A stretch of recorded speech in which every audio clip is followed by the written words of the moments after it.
Bonjour, on est le 12 avril 2013 et à la faveur d'une belle journée, même s'il a plu ce matin, je vais en profiter pour filmer les hauteurs de l'Argitsen comme je l'ai fait il y a peu de temps. Donc sur ma gauche vous reconnaissez l'Argitsen, donc les premières fermes, et tout au loin ce que vous voyez c'est les forêts d'Irzbach avec les positions allemandes. Et ici je me trouve du côté des positions françaises. Donc sur la toute dernière vidéo, si vous vous souvenez, j'ai filmé la partie gauche de la route. Et aujourd'hui je vais filmer la partie droite. Il me manque une toute petite partie ici. Donc comme ça je vais être complet. Alors je ne suis pas le seul de sortie. Ça paraît champêtre, mais il y a un couple de faisans dans le pré comme vous pouvez le voir. Donc le mâle qui est coloré ici et la femelle qui est très discrète. Donc je ne vais pas les embêter plus longtemps que ça. Et on va aller essayer de trouver de nouveaux blocos allemands sur la partie droite de la forêt.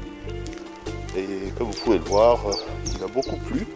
Il s'annonce beau pour demain, donc on va un peu aller dans la galère. A tout à l'heure. Je commence à arriver en lisière de forêt. Donc si vous vous souvenez bien, sur la dernière vidéo, on avait exploré toute cette partie et vous voyez encore le blocos que j'avais vu en tout premier, qui est en fait une guérite escargot allemande recouverte de béton. Et aujourd'hui je vais aller donc dans cette petite partie, sachant que tout au loin c'est déjà fait, c'est Bizel, mais il me manque juste ce petit coin là. Donc c'est la mission du jour. Décidément c'est la jour des faisans. Je viens d'en trouver un autre ici.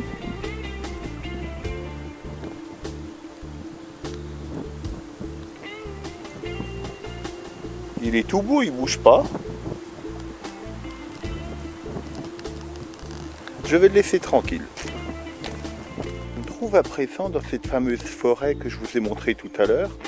Et avec un léger zoom, on devrait entreapercevoir le fameux blocos que j'avais filmé pour position pour soldats. Donc c'était un béton explosé avec des positions pour vraiment tirer face à l'Argitsen.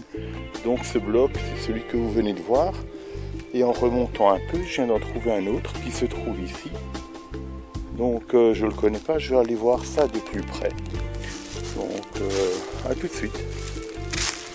Je m'approche de ce blocos qui semble identique à ceux qui sont tout autour, qu'on avait filmé deux fois. Donc un blocos observatoire et position de mitrailleuse, un peu plus petit. Donc celui-ci par contre il est sec à l'intérieur, mais il a la façade explosée à l'avant. Je vais en faire le tour et il se trouve face à ces étangs, comme dit de côté c'est les positions françaises. Donc on voit qu'il a beaucoup plu quand même. Il a une forme particulière à l'arrière, relativement ouvragée, en pointe, avec sa tranchée qui court jusqu'à la position de tir. Alors, je vais essayer de m'en approcher.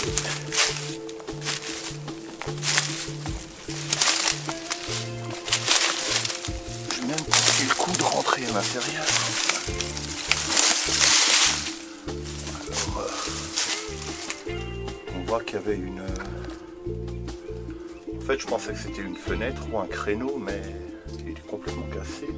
Et ici, on voit le créneau principal avec un bout de rail qui sort du mur.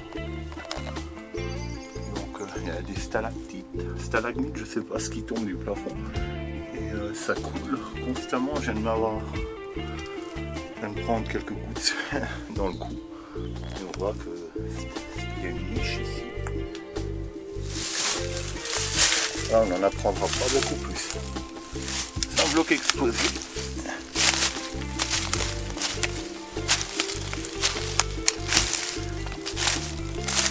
Là, je continue un peu ma petite balade par là-bas, autour de l'étang, histoire de voir si je trouve autre chose. Je sors à l'instant de ces fourrés et vous voyez, ils sont extrêmement denses et les premières pousses vertes commencent à sortir vu qu'on est au printemps. Et c'est ce que j'appelle la fin de la saison des blocostes. Il est quasiment impossible de trouver quoi que ce soit là-dedans. Maintenant, la végétation prend le dessus et il est difficile non seulement d'y pénétrer, mais en plus de voir quelque chose. On peut passer à côté d'un bloc sans même le voir. Donc ceci va conclure ma saison de fouilles pour cet hiver et puis je continuerai à chercher à la fin de l'automne de cette année et au début de l'année prochaine parce que je ne trouverai plus rien là-dedans. Et puis de toute façon, à plus d'1 kilomètre d'ici, je connais pratiquement tout. Il me resterait ces gros bois fouillés, mais c'est quasi impénétrable et je vois rien là-dedans. Donc voilà, je vais essayer de rejoindre un sentier vu qu'il n'y en a aucun là, dans l'immédiat. Et puis ça conclura cette journée. Et puis je rallumerai éventuellement si je trouve autre chose que je n'ai pas déjà filmé. Donc soit au revoir, soit à tout à l'heure. A bientôt. Alors je viens de la gauche de cette forêt et j'ai trouvé cette bifurcation que vous pouvez voir au loin. Je connais bien la route qui va de gauche à droite, mais pas ce chemin que j'emprunte actuellement. C'est un chemin que j'avais vu sur les cartes, mais j'ai jamais eu l'idée de l'emprunter en VTT, comme j'en fais beaucoup. Et je vais un peu le longer, histoire de voir si je trouve quelque chose. Et ce qui est intéressant, c'est que j'ai trouvé une de ces bornes estampillée 1787. Donc à voir exactement ce que c'est. Et voilà. Donc je vais un peu me balader par là, et puis on verra bien si je trouve quelque chose. Dans l'immédiat, j'ouvre l'œil. Parcourir plusieurs kilomètres, peut-être 5, et j'ai reconnu la route. En fait, c'est la route qui mène vers Heimersdorf. Donc à droite, vous avez Bizel, à gauche, Heimersdorf. Donc au-delà de ces bornes, j'ai absolument tout exploré, donc je connais le moindre coin. Et je n'irai pas plus loin, puisque tout ce qu'il y a au-delà de la borne que vous voyez là-bas, j'ai déjà filmé. Alors symboliquement, je vais m'arrêter pour aujourd'hui à ce blockhost qui est là, qui est également sur une de mes vidéos de 2007. Alors tant que je suis là, je vais vite voir ce qu'il est devenu. Mais c'est juste, il est tout en haut de la crête. Et c'est vraiment pas grand chose, c'est un genre de blockhost avec un créneau d'observation, sans doute pour troupes ou qui surveillaient ces troupes. On est vraiment assez loin du front ici. Et c'est plus un petit bloc de, je dirais presque de cantonnement, puisque plus loin là-bas, il y en a beaucoup d'autres dans le même genre. Donc on va voir ce qu'il est devenu depuis 2007. On voit qu'il y a plus de gravats qu'à l'époque. Alors en fait, c'est une dalle de couverture d'environ 1,50 m. Et c'est une tôle cintrée à l'intérieur qui est recouverte de béton, comme énormément de blocos dans le coin ici. Mais c'est l'occasion de voir à quoi ça ressemble. Alors vous voyez, l'intérieur sent énormément l'urine.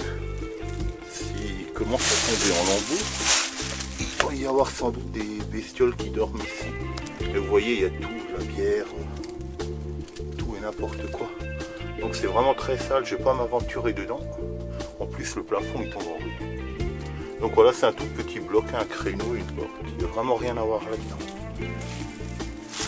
Donc il est tout simplement devenu pire qu'en 2007. Ah, il y a un deuxième créneau, je n'ai même pas vu celui-là, vous voyez. Donc voilà, tout petit bloc en haut de cette petite crête. Et voilà, donc je vais remarcher en sens inverse. Et je sais qu'il y a environ 5-6 km qui m'attendent. Mais il fait bon aujourd'hui, alors ça me fera une belle balade. Là, je fais juste le tour du bloc. Donc il y a énormément de ce genre de blocos dans le coin. Rien que dans un rayon d'1 kilomètre, j'en connais au moins 12 ou 14 exactement identiques à celui-là. Voilà ce qu'on peut en dire pour cette journée. Donc je vous dis à très bientôt. Et je ferai sans doute d'autres vidéos. Mais il est beaucoup plus probable que je fasse des vidéos sur la ligne Maginot. Parce que tout ce qui est de 14-18 ici, je l'ai quasiment filmé. Pour filmer des nouveautés, je dois pratiquement me rendre ou dans des villages sur des propriétés privées, ou carrément aller Wartman, Villers, là-bas, vers Cernay et compagnie. Alors vous voyez, je vous raconte pas de salade, j'étais garé à Largitzen et regardez ce que nous dit ce panneau. Commune de Heimersdorf, le ramassage de tout produit forestier est interdit sur les terrains et bois communaux. Vous voyez le panneau de 1972. Donc voilà. Pour ma part, je retourne à Largitzen par là. A bientôt. Je vous ai dit au revoir, mais je viens de marcher environ 5 km depuis cette direction pour me rendre finalement où j'étais garé, donc à l'autre bout du champ que vous voyez là-bas. Donc sur ma gauche, j'arrive à cette fameuse position de tir qu'on avait filmé sur la dernière vidéo. Mais du coin de l'œil, je viens de voir juste à côté ce qui semble être un plus petit blocos que j'avais pas remarqué la première fois. Alors je m'en veux un peu puisque je suis passé à côté, quoi. Donc si vous vous souvenez de ma dernière vidéo, vous reconnaissez donc ce fameux blocos pour plusieurs soldats et il tirait par ces ébrasements du haut. Donc je ne vais pas le refilmer, mais regardez juste à côté, il y a, semble être une niche à munitions, pas exactement, on va voir. C'est ce truc en béton. Et le blocos qu'on avait filmé au tout début de vidéo, finalement il n'était pas bien loin non plus, il suffisait de se tourner dans ce sens. Et avec un zoom on arrive à le deviner. Donc c'est le blocos de début de vidéo et pas celui que je vous ai montré à Yersbach. Donc ça ressemble vraiment à une niche à munitions. Et pour rappel, je vous remonte vite celui-ci. Vous le reconnaissez facilement maintenant. Vous voyez, il était juste légèrement en retrait. Ou en plus, il y a une date. Ce n'est pas mal du tout. Pour le dater justement. Ah ah, regardez bien. Ça fait aucun doute. 1916. Je ne sais même pas si je l'ai filmé la dernière fois. Apparemment, c'est l'entrée d'une importante galerie en dessous qui est inondée. Vous voyez, elle descendait là-dessous et pour qu'il fasse un si gros bloc d'entrée, c'est pas exclu qu'il y ait un gros abri souterrain, d'autant plus que l'autre blocos est juste derrière. Donc voilà, si je me tourne légèrement, vous reconnaissez donc ce blocos, celui à côté et puis tous les autres de l'autre côté de la route. Donc je vais déjà en faire le tour, puis faire une photo souvenir.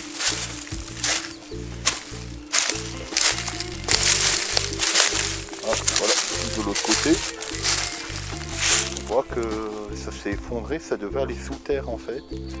Ça c'est ce que moi j'appelle des porches d'entrée. En fait, faut imaginer des sacs sous nos pieds, peut-être même un gros abri, et pour éviter que ça s'éboule, au cas où il y a une bombe qui tombe dessus, ben, l'entrée était quand même toujours accessible. Donc voilà, il les faisait en dur. Je vais faire une photo et puis cette fois je vous dis au revoir, je rentre.